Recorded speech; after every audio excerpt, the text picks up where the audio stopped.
നമസ്കാരം, ഞാൻ നിപിൻ നിരവത്ത്. ആക്ട്രസ് ഐശ്വര്യ ലക്ഷ്മി കഴിഞ്ഞ ദിവസം ഒരു സിനിമയുടെ പ്രൊമോഷൻ്റെ ഭാഗമായിട്ട് ഇൻ്റർവ്യൂവിൽ പറഞ്ഞ ഒരു കാര്യമുണ്ട്. തൻ്റെ വിവാഹത്തെക്കുറിച്ചിട്ടുള്ള അഭിപ്രായം തുറന്നു പറയുകയാണ്. ഐശ്വര്യ ലക്ഷ്മിയുടെ അത്യാവശ്യം എല്ലാ സിനിമകളും ഞാൻ കണ്ടിട്ടുണ്ട്. എനിക്ക് പേഴ്സണലി അവരുടെ അഭിനയത്തെ എനിക്ക് ഇഷ്ടമുള്ള ഒരാളാണ്. ഹലോ മമ്മി എന്ന് പറഞ്ഞൊരു സിനിമയാണ്. അതിന് കുറച്ച് കോമഡിയും ഹൊററും ഒക്കെ ബ്ലെൻഡ് ചെയ്തിട്ടുണ്ട്. ഒരു പക്ക എൻ്റർടൈൻമെൻറ്റ് ഷോ, ഒരു എൻ്റർടൈൻമെൻറ്റ് എന്ന രീതിയിൽ അത് കണ്ട് ആസ്വദിച്ച് തിരികെ പോരാം. യുക്തിയും ബോധമൊക്കെ മാറ്റിവെക്കാം. വിവാഹത്തെക്കുറിച്ചിട്ടുള്ള ചിന്തകൾ അവർക്ക് വ്യത്യസ്തമായിരുന്നു. 8-ാമത്തെ വയസ്സിലും 10-ാമത്തെ വയസ്സിലും 25-ാമത്തെ വയസ്സിലുമൊക്കെ വിവാഹം എന്നത് ഒരു സ്വപ്നമായിരുന്നു. പക്ഷേ ഇപ്പോൾ അങ്ങനെയല്ല. അതിൻ്റെ കാരണം മറ്റൊന്നുമല്ല, ഒരു പ്രായം വരെ വിവാഹത്തിൻ്റെ ആഘോഷങ്ങളും സന്തോഷവും ഫാൻറ്റസിയും മാത്രമാണ് കാണാനായിട്ട് സാധിച്ചിരുന്നത്.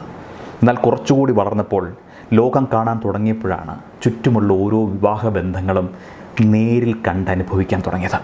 അപ്പോഴാണ് വിവാഹത്തിന് ശേഷമുള്ള ജീവിതത്തെക്കുറിച്ച് തിരിച്ചറിയുന്നത്. വിവാഹത്തിന് ശേഷം കൂടുതൽ ആളുകളും സന്തോഷമായിട്ടല്ല, മറിച്ച് അഡ്ജസ്റ്റ്മെൻറ്റുകളും കോംപ്രമൈസുകളുമാണ് ജീവിക്കുന്നത് എന്ന് മനസ്സിലായി. തൻ്റെ 34-ാമത്തെ വയസ്സിനിടയിൽ പൂർണ്ണ സന്തോഷത്തോടെ ജീവിക്കുന്ന ഒരു കുടുംബത്തെ മാത്രമാണ് ഞാൻ കണ്ടിട്ടുള്ളത്. ബാക്കി എല്ലാവരിലും കോംപ്രമൈസുകളാണ് കണ്ടത്. വിവാഹശേഷം ആർക്കും പേഴ്സണൽ ഗ്രോത്ത് ഇല്ല. അതുകൊണ്ട് തന്നെ വിവാഹമെന്ന ഇൻസ്റ്റിറ്റ്യൂഷനിൽ ഞാൻ വിശ്വസിക്കുന്നില്ല. സത്യത്തിൽ ബോധവും ബുദ്ധിയും വന്നപ്പോഴാണ് വിവാഹം ആവശ്യമില്ല എന്ന് മനസ്സിലായത്. ഇതാണ് ഐശ്വര്യ ലക്ഷ്മി ഇൻ്റർവ്യൂവിൽ പറഞ്ഞു വെച്ചത്. സത്യത്തിൽ ഐശ്വര്യ ലക്ഷ്മി ഒരു റെപ്രസെൻറ്റേറ്റീവ് മാത്രമാണ്. കാരണം പുതിയ തലമുറയിൽ ഒട്ടുമിക്ക പെൺകുട്ടികളും പറയാനുള്ളത് ഇതൊക്കെ തന്നെയായിരിക്കും. ഒരു ഡേറ്റിംഗ് ആപ്പ് ഇന്ത്യയിൽ നടത്തിയ സർവേയിൽ നിന്നും മനസ്സിലാക്കാൻ സാധിക്കുന്നത്, ഇന്ത്യയിൽ ഭൂരിഭാഗം പെൺകുട്ടികളും ഒറ്റയ്ക്ക് ജീവിക്കാൻ ആഗ്രഹിക്കുന്നവരാണെന്നാണ്. അവർ വിവാഹം കഴിക്കാൻ താല്പര്യം പ്രകടിപ്പിക്കുന്നില്ല എന്ന് ചുരുക്കം. എന്നാൽ ആൺകുട്ടികൾ വിവാഹം കഴിക്കാൻ താല്പര്യമുള്ളവരാണ്.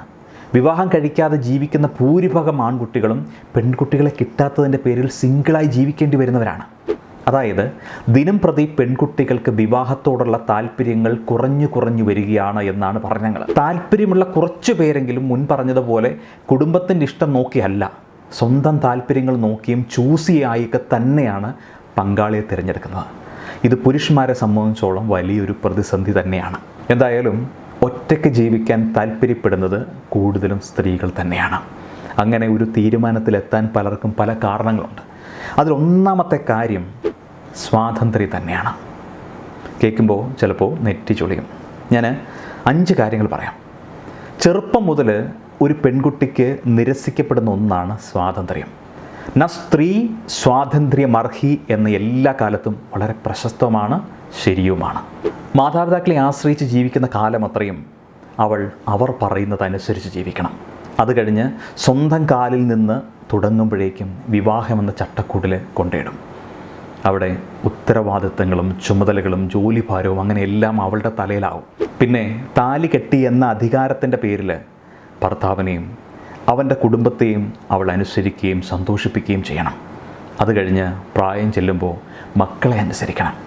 പക്ഷേ സ്ത്രീകൾ വിവാഹം കഴിക്കുന്നില്ല എന്ന് തീരുമാനിക്കുന്നതിലൂടെ ഈ സ്റ്റീരിയോ ടൈപ്പ് ഭേദിക്കപ്പെടുകയാണ് ചെയ്യുന്നത്.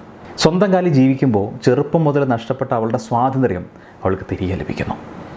ഒറ്റയ്ക്ക് ജീവിക്കുമ്പോൾ അവൾ ഒന്നും ആരെയും ബോധ്യപ്പെടുത്തേണ്ട കാര്യമില്ല. ഒരു തീരുമാനമെടുക്കുമ്പോൾ ഒറ്റയ്ക്കാണെങ്കിൽ മറ്റാരോടും ചോദിക്കാതെ സ്വന്തമായി തീരുമാനങ്ങൾ എടുക്കാനും അതിൻ്റെ ഉത്തരവാദിത്തങ്ങൾ പൂർണ്ണമായി ഏറ്റെടുക്കാനുമൊക്കെ അവരെ കൊണ്ട് സാധിക്കും.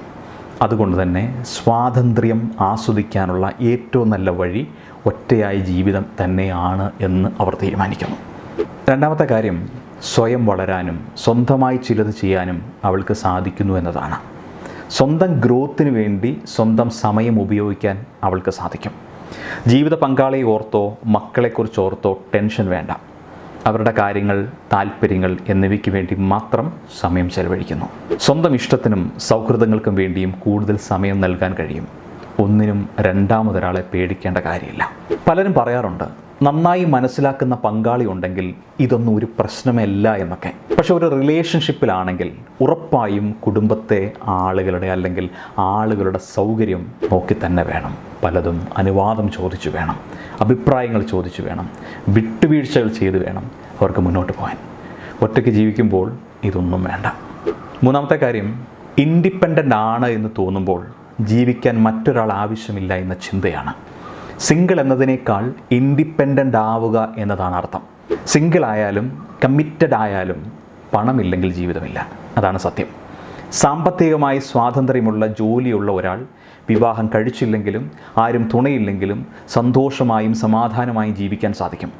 ഇഷ്ടമുള്ളത് ഇഷ്ടമുള്ള സമയത്ത് ചെയ്യാം, ആരോടും ചോദിക്കേണ്ട, നിയന്ത്രണമില്ല. അതുകൊണ്ട് തന്നെ ഇൻഡിപെൻഡൻ്റ് ആണെന്ന് തോന്നുന്ന പെൺകുട്ടികൾക്ക് ഒരു തുണയുടെ ആവശ്യം തോന്നുന്നില്ല. നാലാമത്തെ കാര്യം, ഓരോരുത്തരും കണ്ട് ശീലിച്ച കുടുംബ ബന്ധങ്ങൾ തന്നെയാണ്. തീരുമാനം തെറ്റിപ്പോയി, സ്ത്രീധനത്തിൻ്റെ പേരിൽ പീഡനം, അടിപിടി, ബഹളം എന്നൊക്കെ പറഞ്ഞ് പലരും വേർപിരിയുന്നു. അത് കണ്ട് മനസ്സുമടുക്കുന്ന ഈ തലമുറ സിംഗിളായി നടക്കാൻ ആഗ്രഹിക്കുന്നു. അത്രയേ ഉള്ളൂ അതിൻ്റെ ലോജിക്ക്. പിന്നെ വിവാഹം എന്ന കൺസെപ്റ്റിൽ ഒരാൾക്ക് വിശ്വാസം ഉണ്ടാകണമെങ്കിൽ മുമ്പ് വിവാഹിതരായവർ നന്നായി ജീവിക്കുന്നത് കാണണം. വിവാഹത്തിന് ശേഷവും ഓരോരുത്തർക്കും അവരവരുടേതായ സ്പേസും വ്യക്തിപരമായ തീരുമാനങ്ങളും ഗ്രോത്തും ഉണ്ടാകണം. പക്ഷേ നമ്മുടെ നാട്ടിൽ അത് പൊതുവെ കൂടുതലും കാണാൻ സാധിക്കാറില്ല. കാരണം വിവാഹം കഴിയുന്നതോടെ അവിടെ മുഴുവൻ മാറ്റങ്ങളും സ്ത്രീകൾക്ക് മാത്രമാണ് ഉണ്ടാകുന്നത്. വിവാഹം കഴിയുന്നതോടെ അവൾ സ്വന്തം വീട്ടിൽ അതിഥി മാത്രമാണ്. ഇനി അങ്ങോട്ട് അവളുടെ വീട് ഭർത്താവിൻ്റെ വീടാണ്. അവൾക്ക് ഇഷ്ടമാണെങ്കിലും അല്ലെങ്കിലും അവിടെ തന്നെ. ജോലിയുണ്ടെങ്കിൽ അത് ഉപേക്ഷിച്ചെങ്കിലും അവൾക്ക് ഭർത്താവിനോടൊപ്പം ജീവിക്കണം, അല്ലെങ്കിൽ അതിന് സൗകര്യപ്പെടുന്ന രീതിയിൽ ജോലി ചെയ്യണം. ഈ ഭാര്യയുടെ ജോലിയുടെ സൗകര്യത്തിനനുസരിച്ചിട്ട് സ്വന്തം ജോലിയിൽ നിന്നും മാറ്റം വരുത്തി അല്ലെങ്കിൽ ജോലി ഉപേക്ഷിക്കുന്ന ഭർത്താക്കന്മാരെ എവിടെയെങ്കിലും കേട്ടിട്ടുണ്ടോ? ഇല്ല.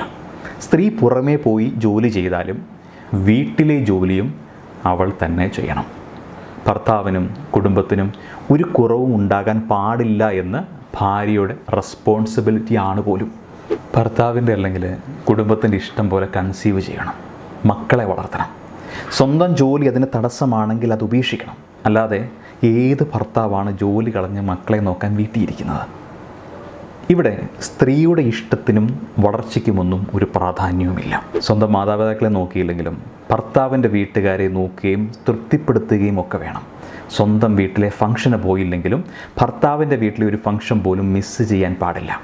അങ്ങനെ അവരുടെ പ്രയോറിറ്റികൾ പതിയെ പതിയെ ഇല്ലാതാകുന്നു. മറ്റുള്ളവരുടെ പ്രയോറിറ്റികളിലേക്ക് അവർ സ്വന്തമായിട്ട് ഒതുങ്ങിക്കൂടുന്നു, സ്വയം ഒതുങ്ങിച്ചേരുന്നു. ഇതെല്ലാം കണ്ടുവരുന്ന ന്യൂ ജനറേഷൻ പെൺകുട്ടികൾ വിവാഹത്തിലൂടെ തങ്ങളുടെ ലൈഫിലും ഇത് തന്നെയാണ് സംഭവിക്കാൻ പോകുന്നതെന്ന് തിരിച്ചറിയുന്നു. അതുകൊണ്ട് തന്നെയാണ് ഉത്തരവാദിത്തങ്ങളിലും വിട്ടുവീഴ്ചകളിലും പ്രതിബദ്ധതയും ഒക്കെ വേണ്ടുന്ന മാരേജ് എന്ന കൺസെപ്റ്റിനോട് അവർക്ക് താല്പര്യമില്ലാതാകുന്നത്. അവരെങ്ങനെയാണ് കുറ്റം പറയാനാകുക? നമ്മുടെ ഇഷ്ടങ്ങൾക്ക് ഒരു പ്രസക്തിയും ഉണ്ടാകില്ല എന്നൊരു തിരിച്ചറിവ്.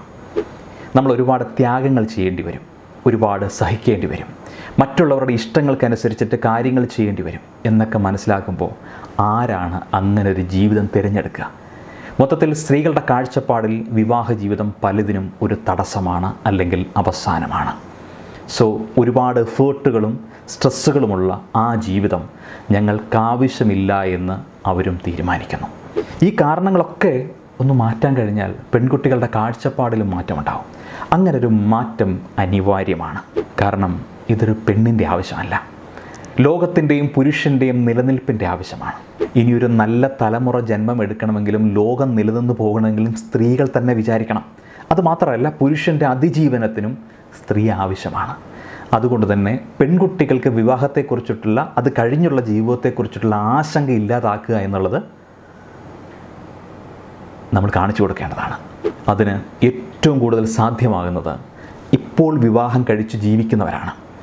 വിവാഹത്തിലൂടെ സ്ത്രീക്ക് ഒന്നും നഷ്ടപ്പെടുന്നില്ല എന്നും അവളുടെ വളർച്ചയിൽ കുറവുണ്ടാവില്ല എന്നും അവളുടെ ഒരു ഇൻഡിവിജ്വലായി തന്നെ കാണാൻ സാധിക്കുമെന്നും വിവാഹത്തിലൂടെ അവളുടെ സ്വാതന്ത്ര്യവും സന്തോഷവും നഷ്ടപ്പെടുന്നില്ല എന്നും വിട്ടുവീഴ്ചകളും കോംപ്രമൈസുകളും കുടുംബത്തിൻ്റെ ഉത്തരവാദിത്വങ്ങളും ജോലിഭാരവും സ്ത്രീയുടേത് മാത്രമല്ല എന്നും പ്രൂവ് ചെയ്യേണ്ടത് നിങ്ങളാണ്. അങ്ങനെ ജീവിക്കാൻ നിങ്ങൾക്ക് സാധിച്ചാൽ ഇത് കണ്ടു വളരുന്ന ജനറേഷനെങ്കിലും മാറി ചിന്തിക്കും എന്ന് പ്രതീക്ഷിക്കാം. Think positive. Have a great day. By.